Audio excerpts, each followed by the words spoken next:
What up, y'all? We are talking about the workout for Thursday, the 26th. We're going to go through the warm-up first, and then we're going to talk about the workout, talk about the equipment version, and also the body weight version. We're going to talk about the mobility work. So the warm-up is going to start with just 30-second rounds of 4 different movements. So we're going to begin with just a traditional hand plank. You're going to do 30 seconds there. It's pretty straightforward. We're going to go to a shoulder width stance with our hands. We're going to put our feet into one hip width. We're just hanging out. Okay, 30 seconds here. Keep your belly tight, keep your butt flexed. Just work on your breathing as you're there. Second thing we're just gonna do jumping jacks. So feet start together, hands start at our hips. We're just gonna open our feet to about shoulder width, and then clap our hands overhead at the top. Standard jumping jacks. Next thing we're gonna do after that is we're gonna do half burpees. So I'm gonna go back to that plank position that we started in, and then jump my feet back, jump and clap overhead. Plank. Jump my feet back, jump and clap overhead. And then the last one, go at a little bit slower pace. We're gonna do alternating single leg toe touches. I stand on my left leg.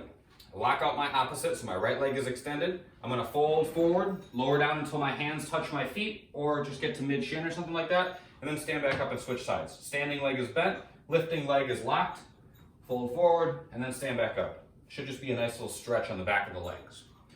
Those are the 4 movements for the warm-up. For the workout, we'll talk about the equipment version first. The format is that we're gonna do 4 4-minute rounds with a minute of rest between each one. The workout will start with 20 sit-ups. I'm gonna sit on my butt, plant my feet out in front of me. I'm gonna lay down, put my hands up overhead, then throw my arms forward and sit up. Throw my arms forward and sit up, okay? 20 of those. When I get done with my sit-ups, I'm gonna roll on over, I'm gonna do push-ups. I can do these from my toes or from my knees. We're gonna do 15, so kind of a lot of them. Body's extended, I rock forward, lower down, touch my chest, and then push back up. What we're looking for out of our push-ups is a straight line through our body. So I don't want your hips to sag at the bottom. Your hips and thighs shouldn't touch the ground. Lower down, touch, and push back up. If you start to sag, or if this starts to happen, go to your knees, lower down, touch, and then press back up. At the bottom, we're looking for about 45 degrees out with your arms. Okay, we don't want your elbows like right next to your sides, and you don't want to be way up here like this. Think about like 45 degrees between your arm and your ribs when you get down to the bottom.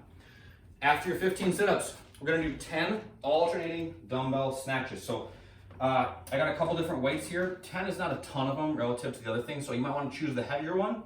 Whichever weight you choose, or get creative. Use something that you can, some kind of weight for this. You want to start with the weight right between your feet. I'm going to pack my shoulders and squeeze my belly so that my back is braced.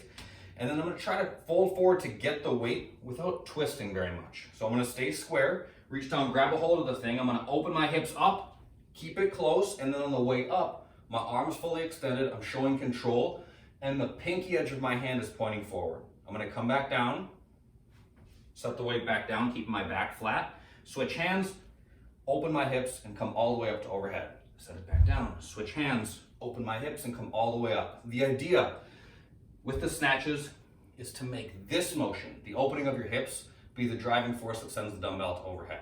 If you go slow, it's gonna look like this. And they're gonna be super tough, just kind of end up putting you in a funky position. So as you're doing these, think about making this the motion that sends the dumbbell to overhead. Last, 5 goblet squats. Put the dumbbell in the front, in the goblet position, my hips go back, knees go out, I squat down, and then stand up. Just 5 of them, so no big deal there. If you're doing the body weight version of this thing, very similar, 20 sit-ups to start, 15 push-ups. Instead of the snatches, we're gonna lock our arms out overhead, and we're gonna do 10 alternating lunges. So I step back, tap my back knee to the ground, then stand up, that's 1, 2, 3, all the way up to 10. Instead of the goblet squats, we're gonna do a tempo jumping squat. Squat stance means that my feet point straight forward, my shoulders are back, my belly's tight. I'm gonna take 3 seconds on the descent. When I get down to the bottom, I'm gonna jump. 1, 2, 3, jump. Trying to keep my heels flat as much as I can throughout. For the format of the workout, those 4 4-minute rounds, 1 minute of rest between, you should be picking up each following round where you left off on the previous. So if you end in the snatches, if you get through 6, and then that 4 minutes is up, you start at rep number 7 on the next round. That's that for the workout. For the mobility, Michelle actually filmed a yoga sequence for everybody to take on. So that will be in a video below what you're looking at right now. You guys can check that out, follow along with her, get a chance to check in with Michelle a little bit, and you also get a chance to get into some deeper stretching to chill out a little bit. That is all. As always, if you guys have any questions, feel free to hit me up. Hope you guys have a good one. I'll talk to you soon.